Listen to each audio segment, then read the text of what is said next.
Access to affordable credit helps me pay my employees, but I don't really need it. Inflation is killing me. But who cares? Big retailers are making record profits. That's why we support the Durbin Marshall credit card bill. See? Banks and credit unions help small businesses make payroll. This bill would cut the vital resources they need, while increasing megastore profits. They deserve it, don't they?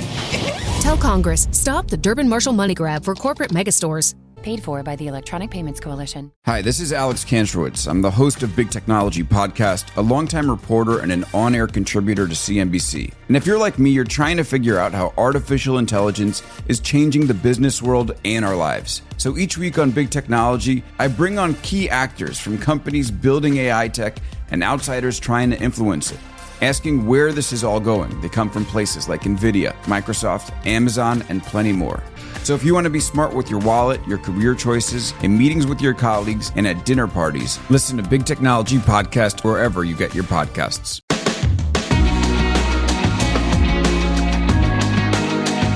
Welcome to the Irish NFL Show, brought to you by QuinnBet. We're now on the Believe Network. Believe hosts a range of shows covering all the main US pro sports and publishing over 1,000 hours of content per month, connecting passionate fans with the sports they love. Well, between now and the NFL draft in Pittsburgh, which is exactly 1 month away, we're going to be taking a closer look at every NFL team and what their priorities should be in the draft. We've already looked at the AFC North. You can check that out wherever you get your podcasts, as we broke down the needs for the Steelers, the Ravens, the Bengals, and the Browns. And we're now turning our attention to the NFC North.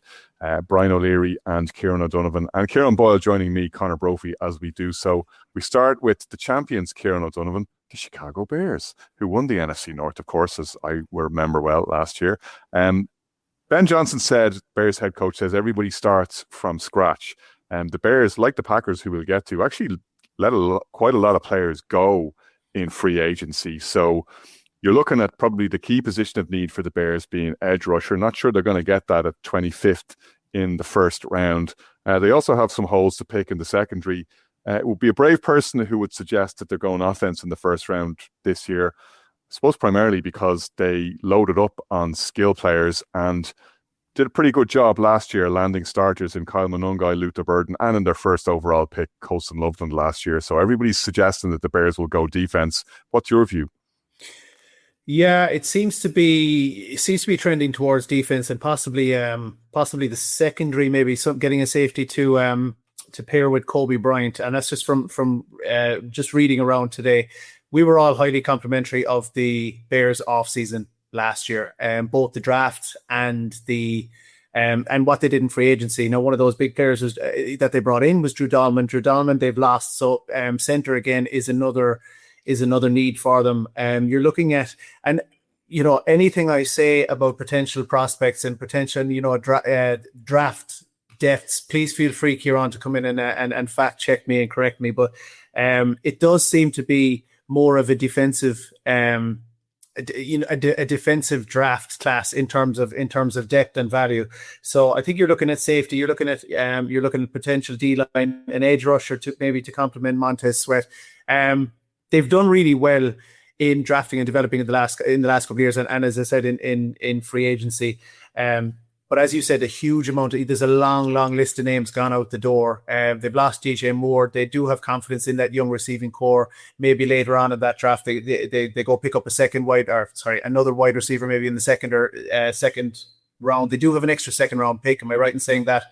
So they have 2 in the second round. Yeah, they got a second round pick from the Bills in the DJ Moore trade, actually. So they do have 2 second round picks. Yeah, so I'm comparing and contrasting them with the likes of the Packers, but they have for a team that did so well last year, they're well set up at the front end of the of the draft. So they do have a lot of options if they're not going to, because they're late in the first round, if they're not going to get an absolute out and out blue chip stud, one of the more highly touted players, they are well positioned to get some value in that late in that first round and early in the second round.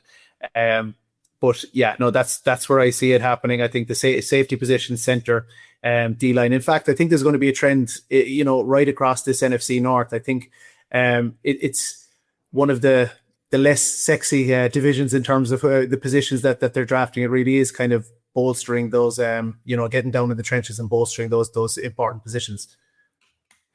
Kieran, Boyle, anyone watching the Bears last year would have said that their pass rush was way below where it needed to be. Montez Sweat did rack up 10 sacks last year, but otherwise no Chicago Bear was getting anywhere near the quarterback. They leaned very heavily into being able to take the ball away and did that very well, which is a very volatile stat that doesn't tend to be consistent from season to season.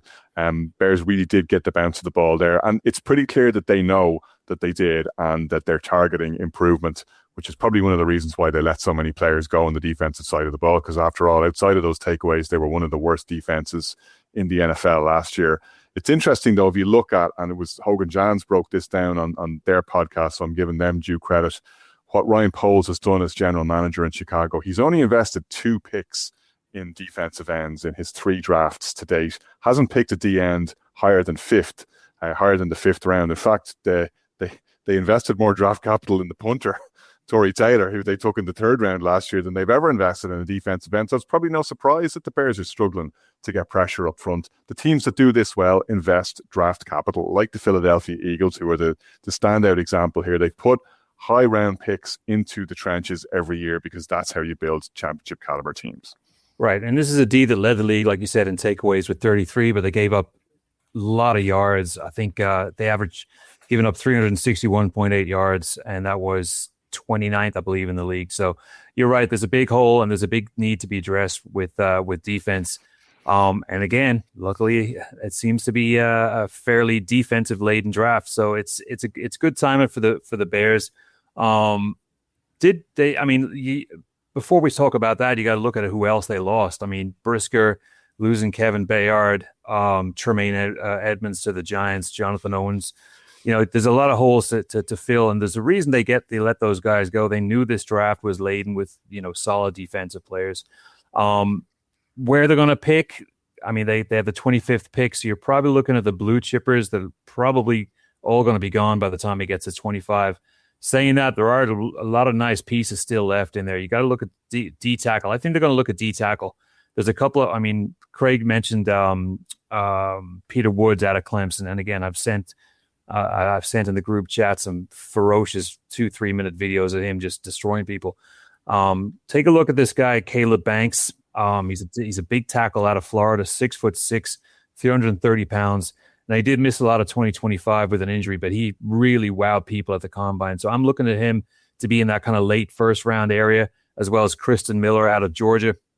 Again, not as big as Caleb Banks, but I think they're going to look at D tackle. I think they're going to start focusing into that, as well as linebacker. Now, they've lost Edmonds.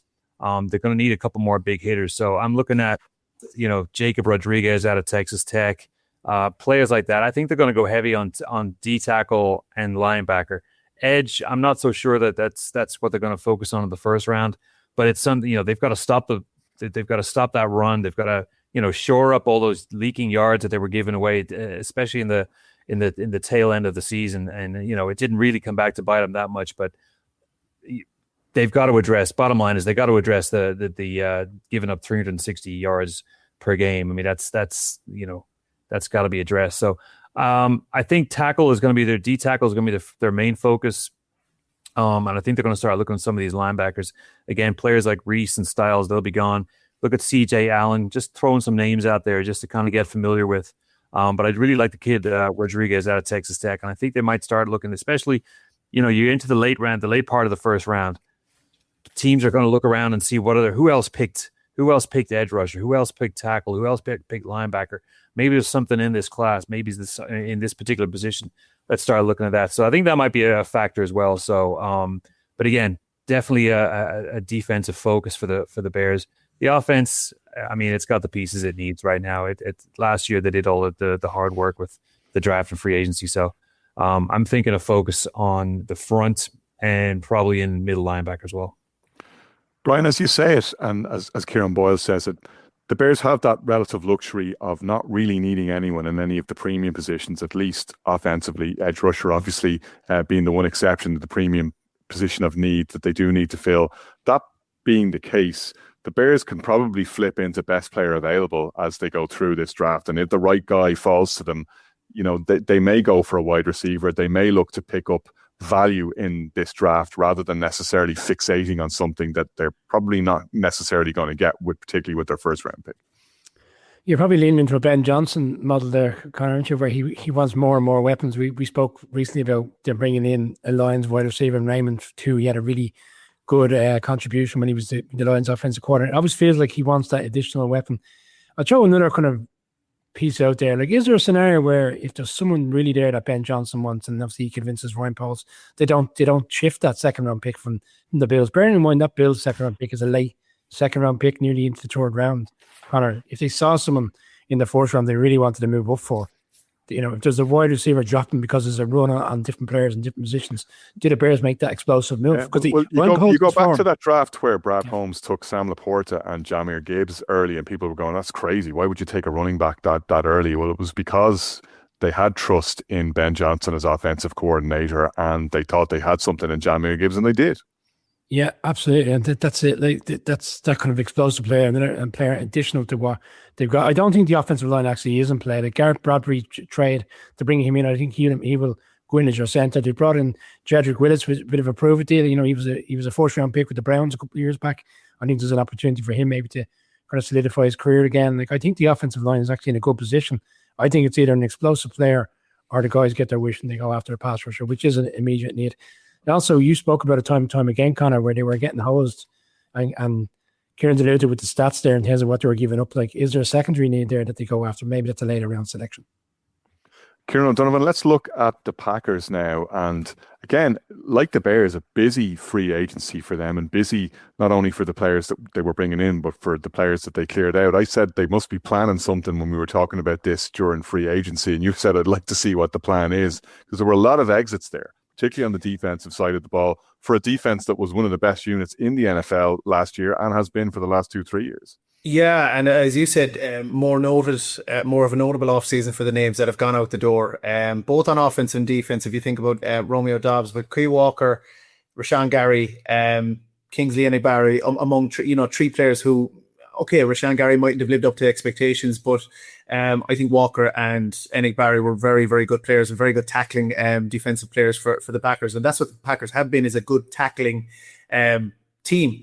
And I'm looking at their kind of list of priority needs, the out and out, the standout need, I think, and you can't convince me otherwise, is an absolute shutdown corner. I think they were caught massively in the secondary, and especially deep for deep threats last season. What you saw them do consistently was, get a stop on first, second, third down, leave a fourth and long. The problem was when teams got to fourth and long and they took a shot, invariably they got chunk plays, and it was busted coverage, blown coverage. I mean, you have players in Keyshawn Nixon and Valentine. You look at those two Bears games when they had the Bears dead and buried twice, and it was their inability to prevent the big play that killed them.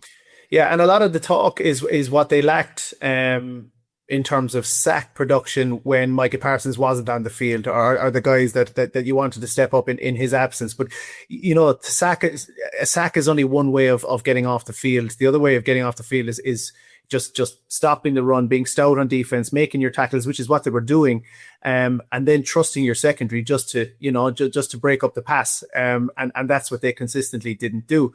Now, again, just reading into the draft, while a corner might be their biggest need, seems to be a deeper class for corners than defensive tackles. And while you brought in Javon Hargrave, who is a pass rusher, you lose Colby Wooden, who was a good run stopper. So again, from what I'm reading, you may have to get a defensive tackle earlier than a cornerback if you want to fill both of those needs, if you want to address those needs, and hope that you get something later on. I'm just going to put out throw a name out there, and not an out and out corner, or not an out and out deep corner, but D'Angelo Pons, and see what Ciaran has heard from him. A nickelback, known for his speed as opposed to his size. They have brought in Saint-Just, who is I mentioned his size, but it kind of set you off last week, Conor, a couple of weeks ago, Conor. So he's tall. Let's put it that way. So they have that. They now have that size on corner. Whether it's that speed, and I think I wouldn't shut up about Nick Emanwari in Super Bowl week. And if D'Angelo Pons turned out to be the next Emanwari, I don't think I'd be too upset about that. Conch, passing to you there, Ciaran Boyle. Sorry, Ciaran. Yeah, I was teeing you up there. What's the word on Pons? Pons, yes. I mean, good player with Indiana. I don't think I think he's probably going to be more of a third, fourth round player.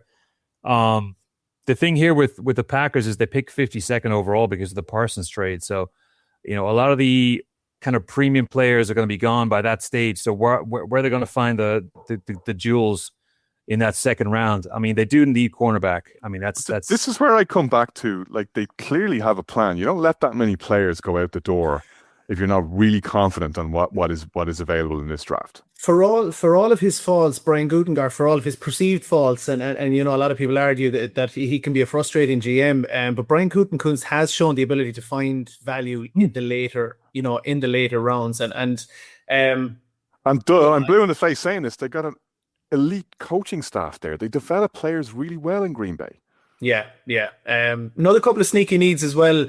Watch out for running backs. I don't know what kind of running backs that are going to be available later on, but Josh Jacobs, they let Wilson out the door as well. Another guy that is going to be a loss next year. They've got some backup running backs who are unproven with potential, but they may look at running back. Backup quarterback is another position. I wonder whether they look to be the next team to sign a Joe Flacco as a backup, because who have they got in there? Desmond Ridder. They've let Malik Willis go, who, I mean, his value was massive in being able to keep the show on the road in the absence of Jordan Love. So don't think they probably won't go and get someone in the draft, but maybe pick somebody up in free agency. So look, again, they're a team that I'd be quite confident in. Offensively, I think they have enough weapons right across in terms of receiver, tight end. They have a good running back in Josh Jacobs. I think it'll be all of those, trying to address those defensive needs and bulking up the offensive line as well. I think they're going to need to just establish a bit more depth in that position as well, or in that part of the field. But you are, Ciaran Boyle, going to feel the absence, to your point, of that first round pick. You don't get to take a player off the board until the 52nd overall pick in the second round. Yeah, and now, I mean, there's going to be a lot of talent out there, and Kieran mentioned running back as one of the needs. I tend to agree with that too. And after Love, there is a bit of I'm not going to call it precipitous fall off, but there is a little bit of a drop off in quality. I do like his running mate at Notre Dame. Keep a lookout for Jadarian Price, really strong runner, and he was that kind of thunder and lightning effect for Notre Dame that got them so far in the playoffs. Well, didn't get them to the playoffs, but in the regular season. But I'm tending towards corner. I mean, think about the Bears game. I mean, they gave up 445 total yards in that game. The defense itself wasn't terrible, over the course of the year. They kind of trended in that 12 to 16 rank in all the kind of metrics, but that's not going to be good enough for them. They're going to look at something stronger. There's a guy who I really, really love from Georgia, Dalen Everett, 6'1", ran a 4.38 40 in the combine from Georgia. Just a great, great player. Just the kind of guy he's got real fast hands, former wide receiver. I think he's going to be somebody that the Packers are going to really. He's trending towards, middle of second round to middle third round.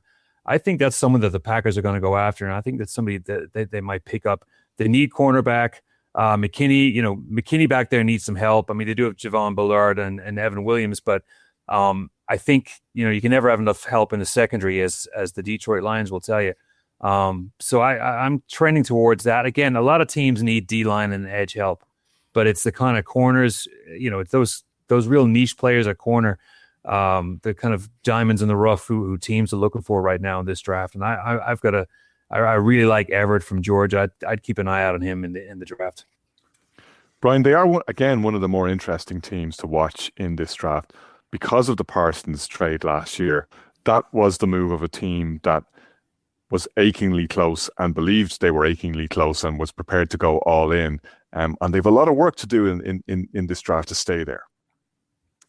Yeah, they have enough, though, to offset if Parsons isn't available. I know Parsons is going to come back. You look at their numbers last year, and Kieran know well, there's no player outside of Parsons that had 4 or more sacks Sorry, had more than 4 sacks over the course of the season. Sean Gary's been traded to the Cowboys. I wonder if an edge rusher is actually what they need. I think they need to complement Parsons on the other side. But whether you get that player in the second round, Packers are close.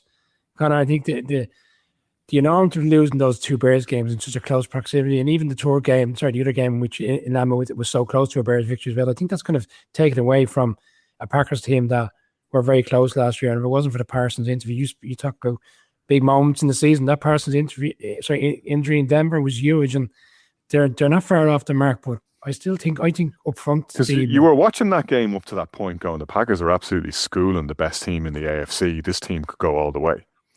Absolutely, yeah. And then the Broncos come back, and people kind of took away from the Parsons injury, but more so around the fact that the Broncos time and time again found ways to come back at home over the course of the season, rather than the enormity of an injury, which led to the Packers losing their star player.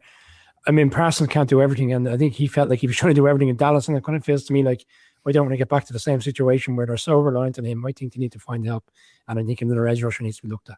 You'd wonder would they look to go and pick somebody up in free agency, later in free agency, maybe one of those tried and tested, a Jadeveon Clowney or someone like that, just to bolster that pass rush, even in the absence potentially of Micah Parsons for the first couple of weeks. You're going to need. I don't think you're going to see Micah Parsons week 1 either. When you're bringing a player like that in for an impact 1 or 2 games, you're not going to get the production out of him over the course of 17 to 18 weeks in the season. It's about plugging them in situations throughout the course of games, even when Parsons is there, that can come in, make an immediate impact, and then go again. Yeah, but you're going to do that if you're confident. It's like the Chiefs move at quarterback. You know you're going to get Patrick Mahomes back, and you're going to be rolling at that point. You just need enough to fill the gap until to keep you in contention. Hi, this is Alex Kantrowitz. I'm the host of Big Technology Podcast, a longtime reporter and an on-air contributor to CNBC. And if you're like me, you're trying to figure out how artificial intelligence is changing the business world and our lives. So each week on Big Technology, I bring on key actors from companies building AI tech and outsiders trying to influence it, asking where this is all going. They come from places like NVIDIA, Microsoft, Amazon, and plenty more. So if you want to be smart with your wallet, your career choices, in meetings with your colleagues, and at dinner parties, listen to Big Technology Podcast wherever you get your podcasts. All right, let's move on to the Detroit Lions, Kieran Boyle, who look at the bounce back this year after missing the playoffs last season. There's a lot of, and you know this well as a Giants fan, and I know this well as a Bears fan, you don't have to scratch the surface confidence too hard when times are good to find the pessimism that lurks beneath, right? A lot of Lions fans are really down on the team right now. I mean, people talking about, Brad Holmes kind of slept on the roster, they rested on their laurels too much, they've missed their chance, they've missed their opportunity. I don't personally feel that way about the Lions, but there's a surprising amount of doom and gloom out there after one fallow year. Yeah, and a lot of that is people second guessing Campbell and the decisions that he makes. I mean, if I was a Lions fan, I'd still be real high on this team. I know they lost 2 coordinators last year, one of the Jets and the Bears, but I mean, the guy has already shown that he knows what he's doing. He knows what he can do, and the GM's has got the skills for it too.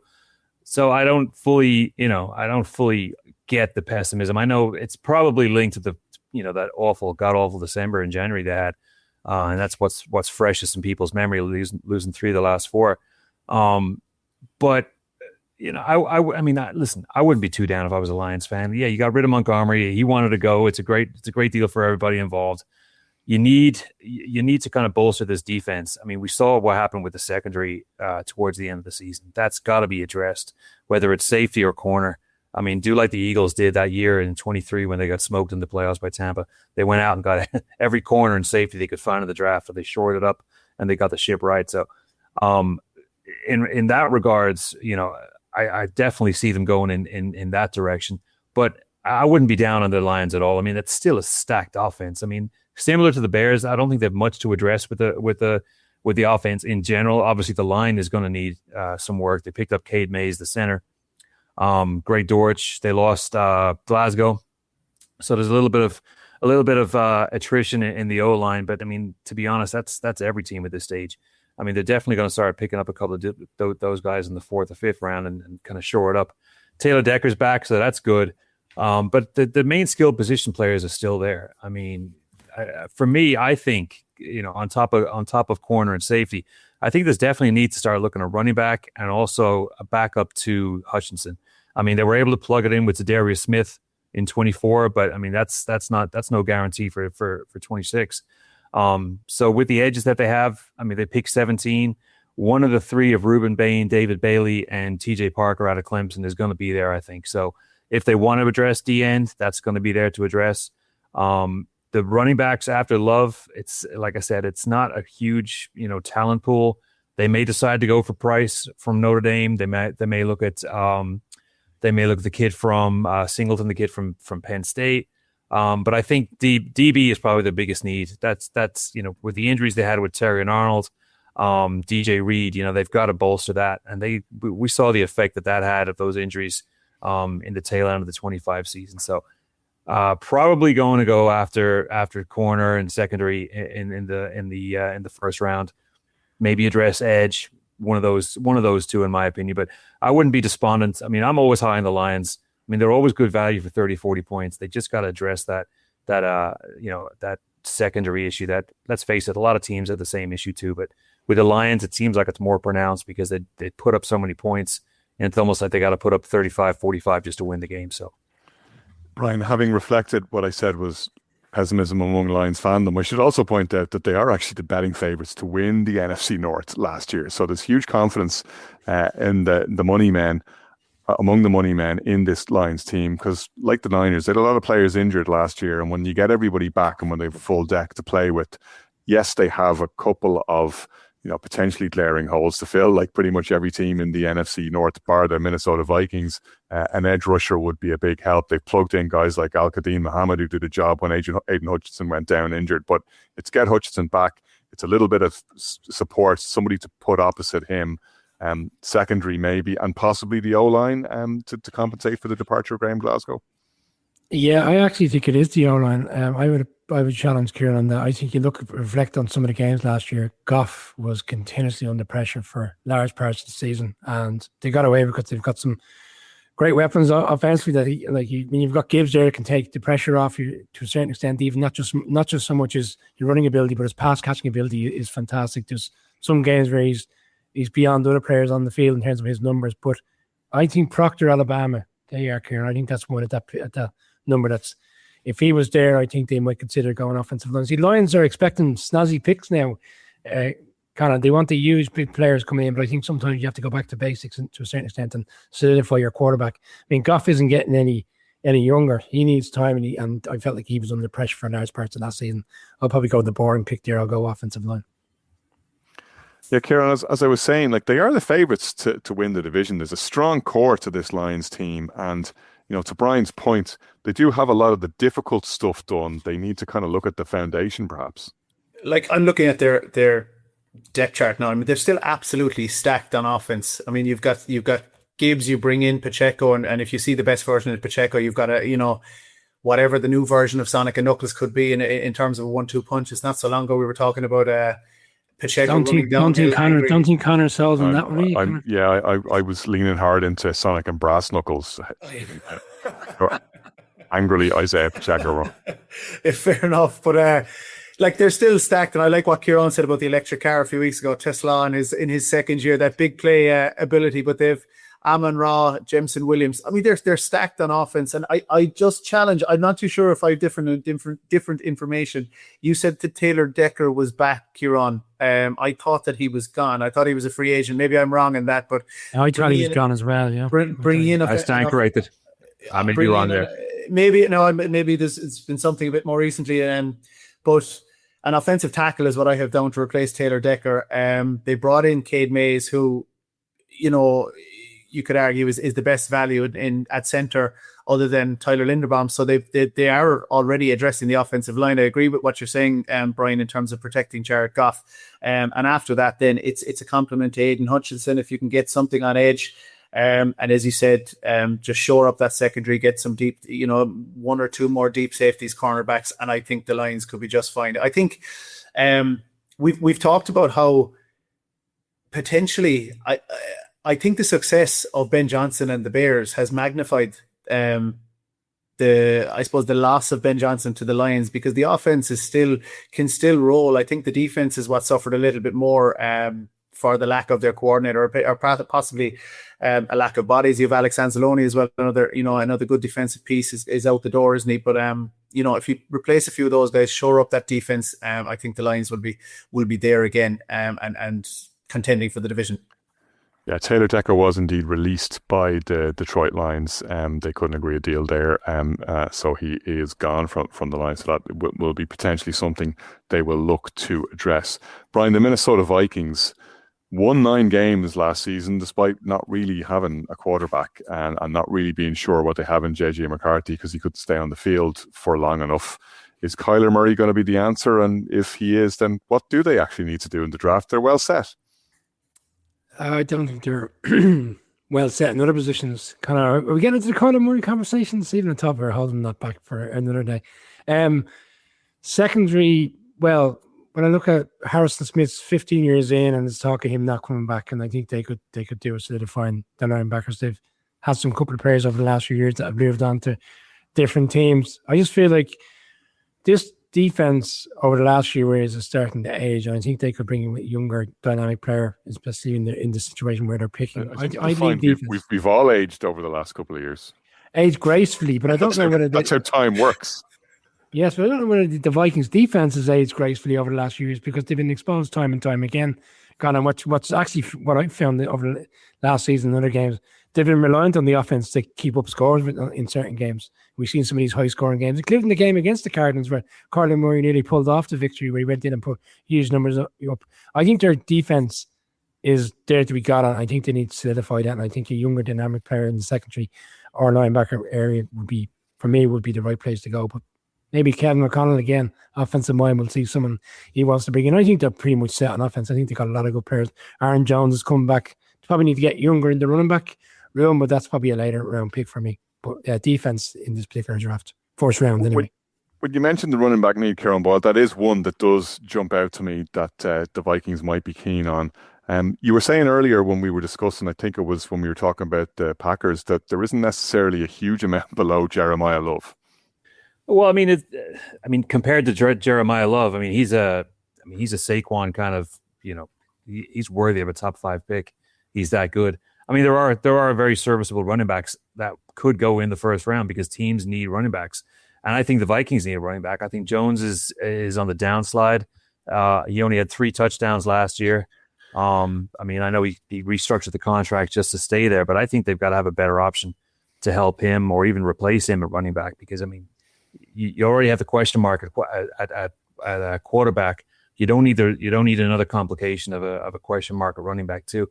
And I think also wide receiver is a position they need help in too. I know they have Addison and Jefferson there, but one of those two dudes go down, and now you're really scrambling for skill positions. I think I might disagree a little bit with Brian about the defense. I think it's set. It's pretty much still a solid unit like it's been the last couple of years, and they may add pieces to it over the course of the rounds.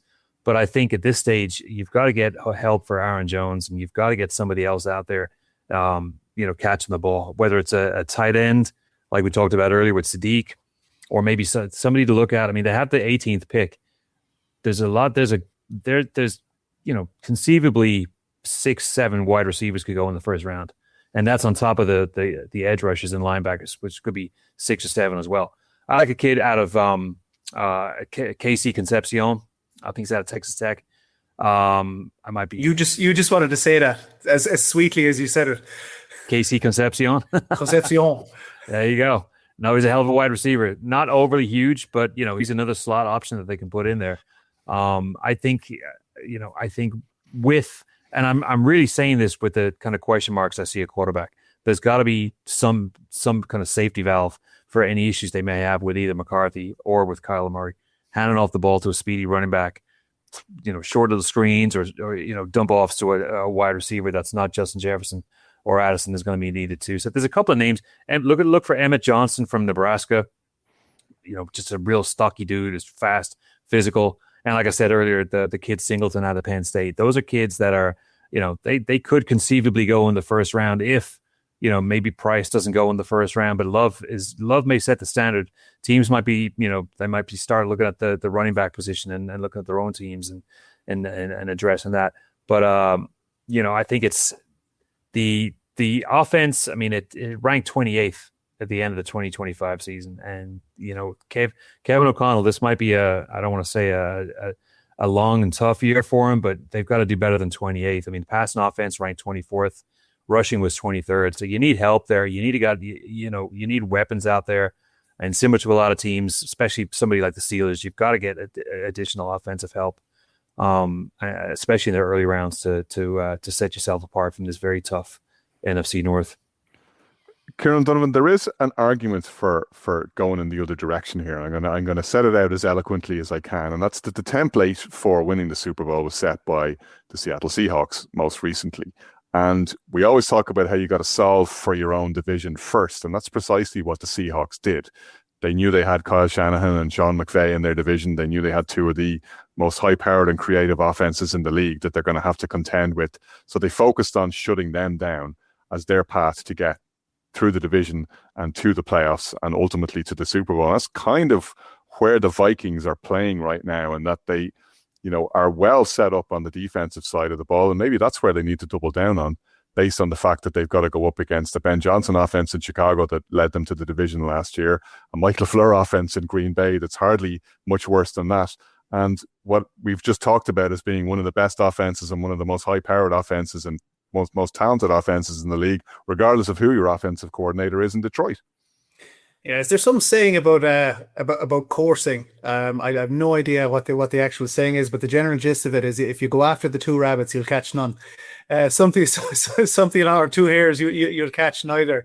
So maybe you're onto something. Maybe you have to have be elite on one side of the ball and then shore up what you can on the other side. Not to say that the Seahawks didn't do an excellent job in addressing every need on offense as well. I think they were absolutely they nailed it on both sides. But I'm looking at the defense and what they do need to shore up. I mean, they're losing Jonathan Allen, Javon Hargrave. They didn't get as much production as they would have liked out of Javon Hargrave. I'm delighted to say now that he's going to become a Green Bay Packer.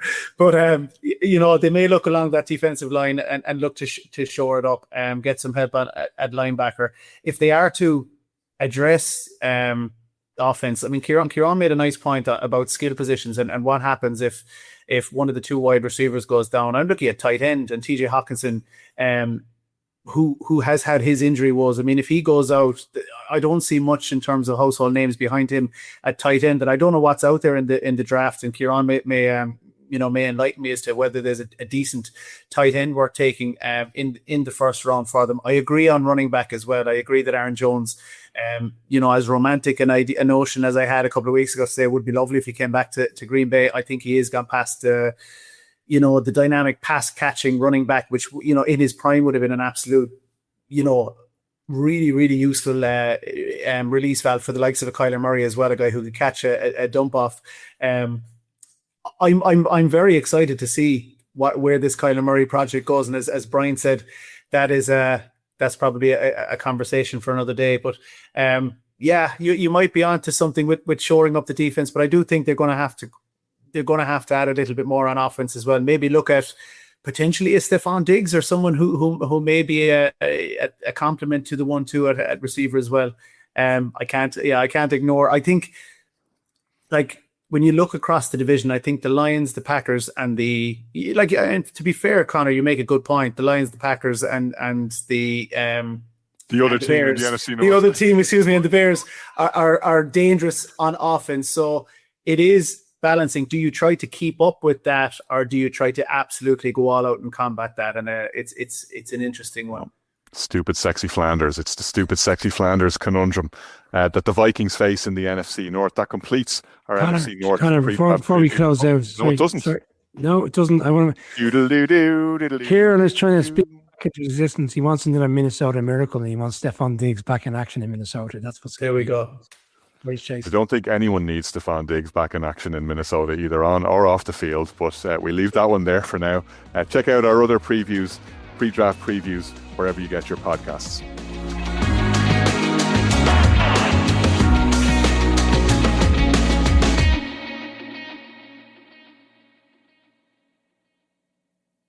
Hi, I'm Alicia. And I'm Stacy. And we make Trashy Divorces, everybody's favorite good podcast about bad relationships. Looking for something true crimey without the gore or the body count? We've been churning out funny, feisty, feminist episodes since 2019. So if you're looking to put some scandalous stories told well into your ears this summer, check out Trashy Divorces, wherever you listen to podcasts. Trust us, we've covered someone you love. Or someone you love to hate.